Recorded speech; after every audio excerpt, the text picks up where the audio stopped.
Hello guys, Newton's law of motion का theoretical term हम लोग देख रहे थे। उसका कुछ एप्लीकेशन है इम्पल्स मोमेंटम का कुछ एप्लीकेशन है। इसको हम लोग देखेंगे। देखिए, लास्ट क्वेश्चन है। इसके बाद हम लोग नॉर्मल रिएक्शन, टेंशन से संबंधित, पुली से संबंधित सारे क्वेश्चन को हम लोग देखेंगे। और 1 पुली का, 2 पुली का, 3 पुली का, 4 पुली का कंसेप्ट को हम लोग सीखेंगे। नॉर्मल रिएक्शन क्या है, टेंशन क्या है, ये सारे चीज को हम लोग देखेंगे। इसका एप्लीकेशन को इसके बाद वाले वीडियो में देखेंगे। आइए हम लोग देखते हैं इस क्वेश्चन को जो इम्पल्स से रिलेटेड है। इसको कैसे हम लोग सॉल्व करेंगे। क्वेश्चन दिया हुआ है, ये फोर्स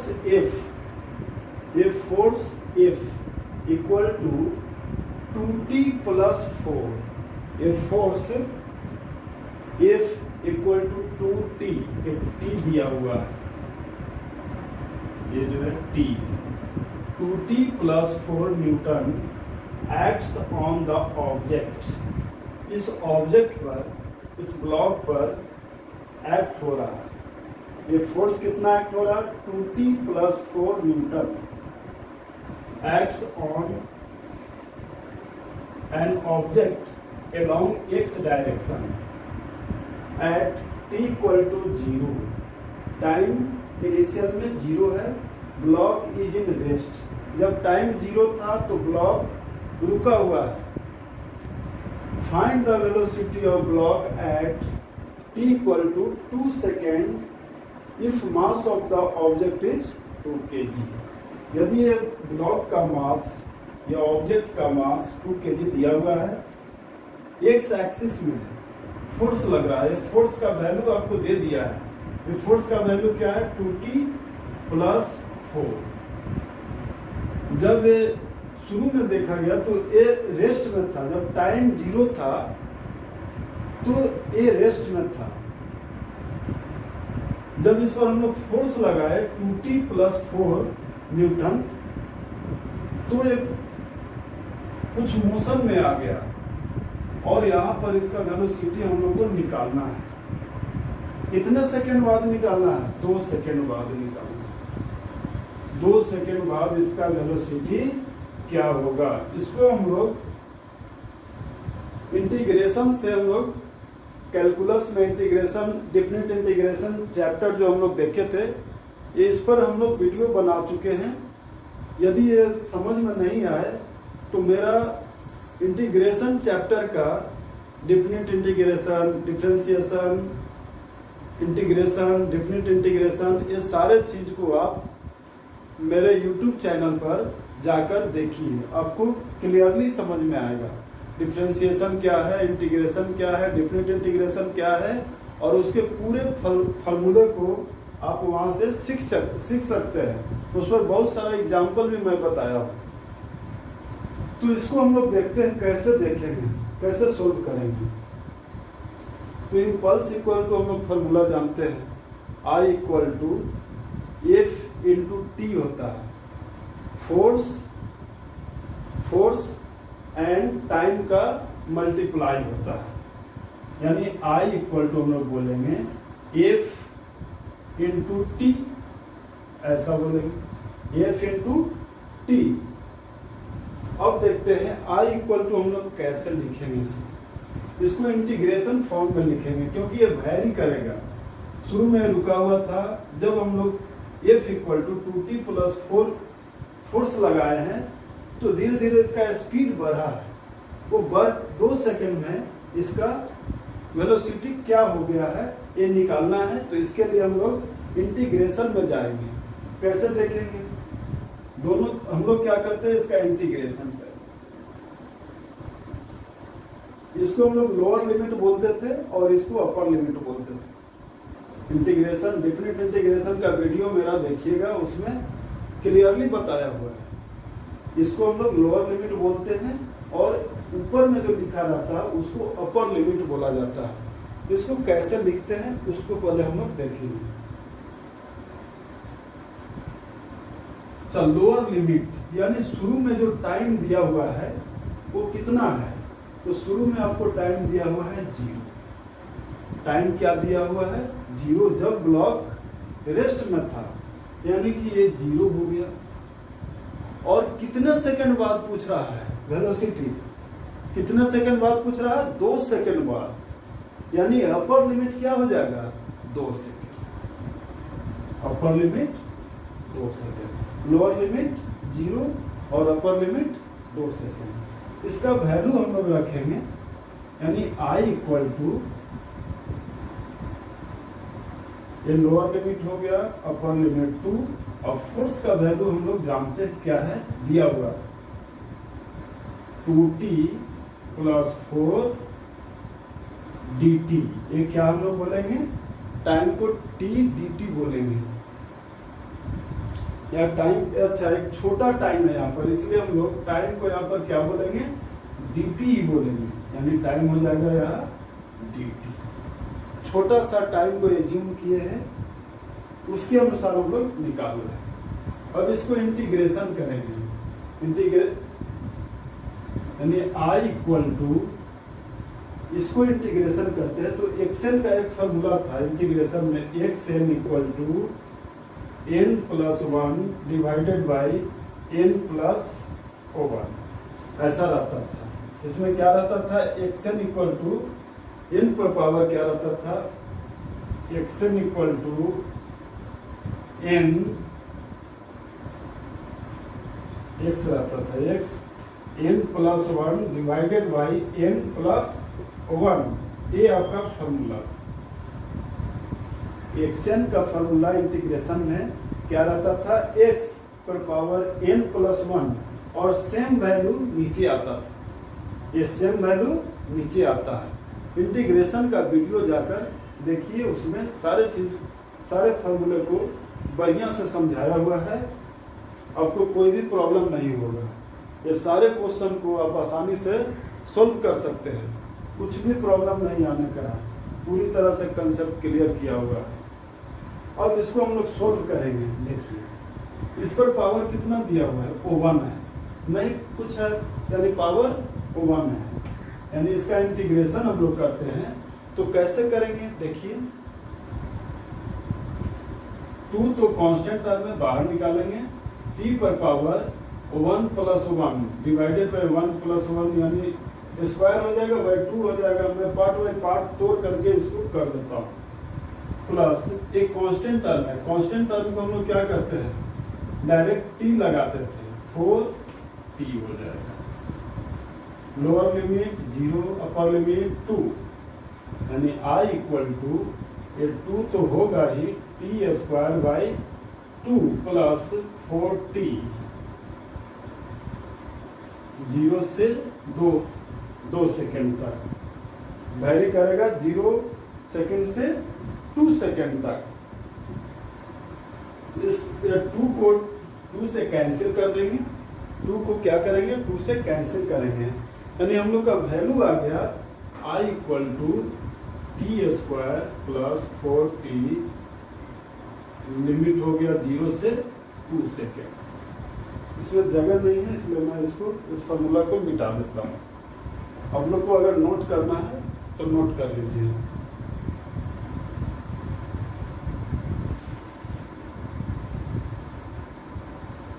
राइट, ओके, मैं मिटाता हूँ इसको।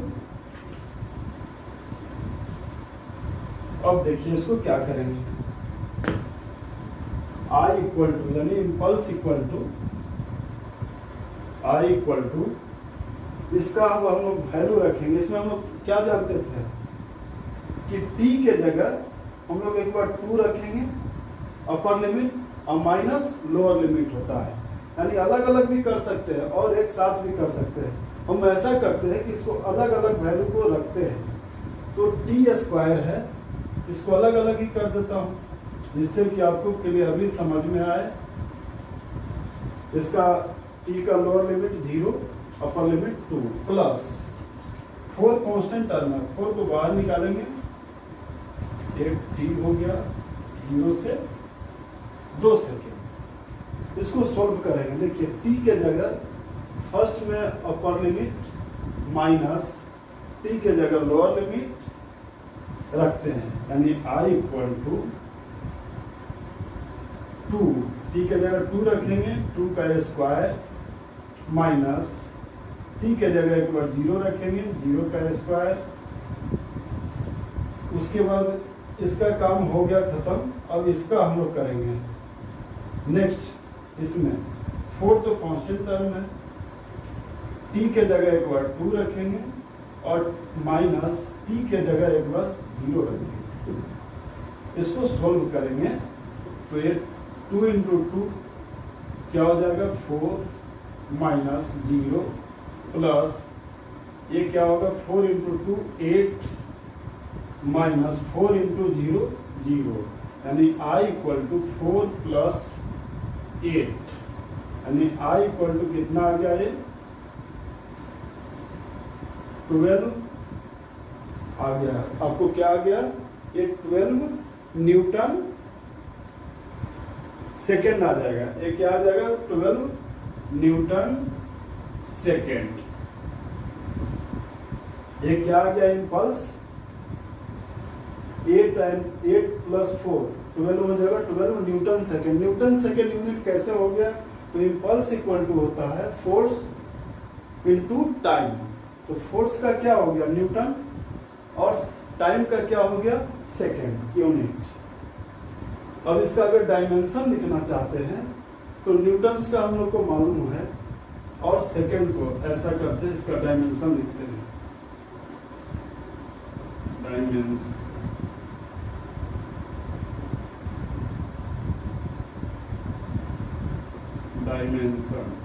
डायमेंशनल फॉर्मूला अगर लिखते हैं तो न्यूटन का हम लोग मालूम है, न्यूटन को क्या लिखते हैं mLT पर पावर -2 इंटू टी, यानी टी पर पावर क्या है वो 1 है, यानी यहाँ से सोल्व करेंगे तो mLT पर पावर -1, यानी इम्पल्स का डायमेंशन आ गया mLT पर पावर -1 आ गया।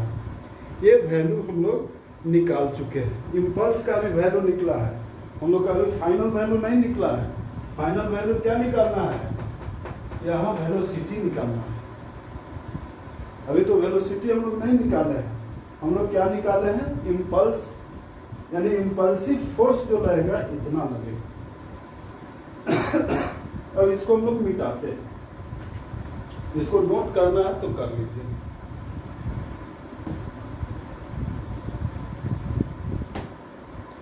ठीक है, अब आगे हम लोग देखते हैं इसमें कैसे निकालेंगे फाइनल वेलोसिटी। बहुत इजी है, इसको आसानी से सीख सकते हैं, इसमें कुछ भी नहीं है। आप नीट के लिए बड़ी अच्छा से अगर सीखेंगे तो सारे क्वेश्चन को आप सोल्व कर सकते हैं। नीट का क्वेश्चन बहुत हार्ड नहीं रहता है, लेकिन आपको सीखना पड़ेगा, कंसेप्ट क्लियर होना चाहिए। कंसेप्ट क्लियर होगा तो सारे का सारे क्वेश्चन आसानी से आप सोल्व कर सकते हैं। कंसेप्ट क्लियर नहीं होगा, फार्मूला रटने से कुछ भी नहीं होता है। फार्मूला रटने से क्या होगा, आप आज रटेंगे कल भूल जाएंगे, लेकिन कंसेप्ट आपको जानकारी रहना चाहिए, कंसेप्ट सीखना है। कंसेप्ट अगर एक बार सीख लिए तो ये हमेशा आपको याद रहेगा। फार्मूला रटने की जरूरत नहीं है। बहुत सारे क्लासेस में डायरेक्ट फार्मूला को बोला जाता है कि रट लो और इस पर वैल्यू रखो और आपका आंसर आता है। तो कितना फार्मूला आप रटेंगे, एक फार्मूला थोड़े ही है कि एक फार्मूला रटेंगे सारा का सारा क्वेश्चन सोल्व हो जाएगा। ये फिजिक्स रटने से नहीं होता है, समझना पड़ता है। हर स्टेप बाय स्टेप आपको समझना होगा, नहीं समझेंगे तो एक भी क्वेश्चन आपसे सोल्व नहीं होगा। हर चीज को यहाँ समझना, पॉइंट बाय पॉइंट को समझना है। ठीक है, तो आगे हम लोग इसको अभी सोल्व करेंगे। अभी हम लोग इम्पल्स निकाल रहे हैं, वेलोसिटी कैसे निकालेंगे।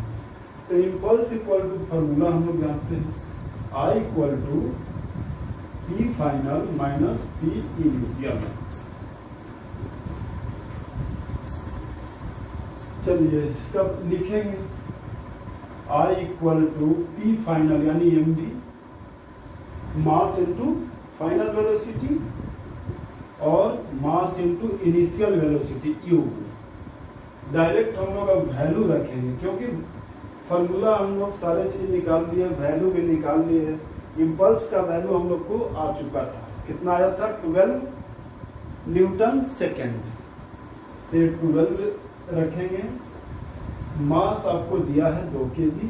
फाइनल वेलोसिटी आपको निकालना है, मास 2 kg। इनिशियल वेलोसिटी यानी शुरू में रेस्ट में था, तो रेस्ट में था तो यहाँ पर हम लोग 0 है, यानी 12 इक्वल टू 2v माइनस 0 यानी v इक्वल टू 12/2।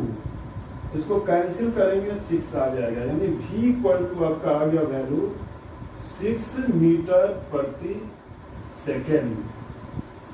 ये वैल्यू क्या आ गया 6 मीटर प्रति सेकेंड।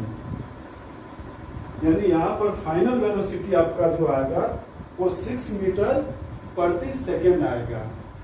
आज हम लोग यहाँ तक ही देखेंगे। इम्पल्स का जो भी एप्लीकेशन था मैं अभी बता चुका हूँ। ऐसे तो बहुत सारा एप्लीकेशन है जो मैं आपको बता सकता हूँ, बताऊंगा तो ये खत्म नहीं होगा। बहुत सारा मेरे पास एप्लीकेशन है, पूरी तरह आपका कंसेप्ट क्लियर कर सकता हूँ, लेकिन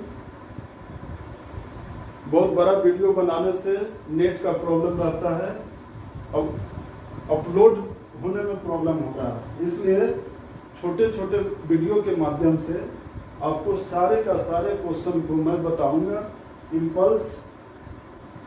इम्पल्स पर 2, 3, 4 वीडियो मैं बना चुका हूं। इससे आपका सारा का सारा कंसेप्ट क्लियर हो गया होगा। यदि नहीं हुआ होगा तो मेरे YouTube चैनल पर जाकर कमेंट कीजिए, तो मैं और भी इस पर वीडियो बनाकर आपको दे सकता हूं।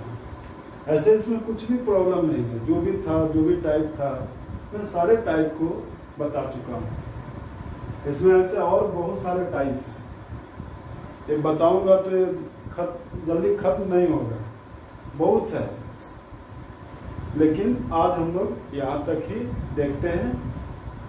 अगले क्लास में हम लोग न्यूटन आपको नॉर्मल रिएक्शन के बारे में देखते हैं, जिसको कांटेक्ट फोर्स भी बोलते हैं। नॉर्मल रिएक्शन क्या है, टेंशन से संबंधित नॉर्मल रिएक्शन का कंसेप्ट क्लियर हो जाएगा, और उसका कंपोनेंट कैसे तोड़ते हैं।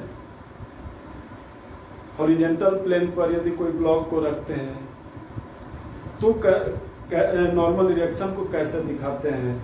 यदि इंक्लाइंड प्लेन पर कोई ब्लॉक को रखते हैं तो उस पर हम लोग नॉर्मल रिएक्शन को कैसे दिखाते हैं, नॉर्मल रिएक्शन किसके इक्वल होता है, सारे चीज को मैं नेक्स्ट क्लास में, मेरा नेक्स्ट वीडियो जो रहेगा उसमें मैं बताऊंगा।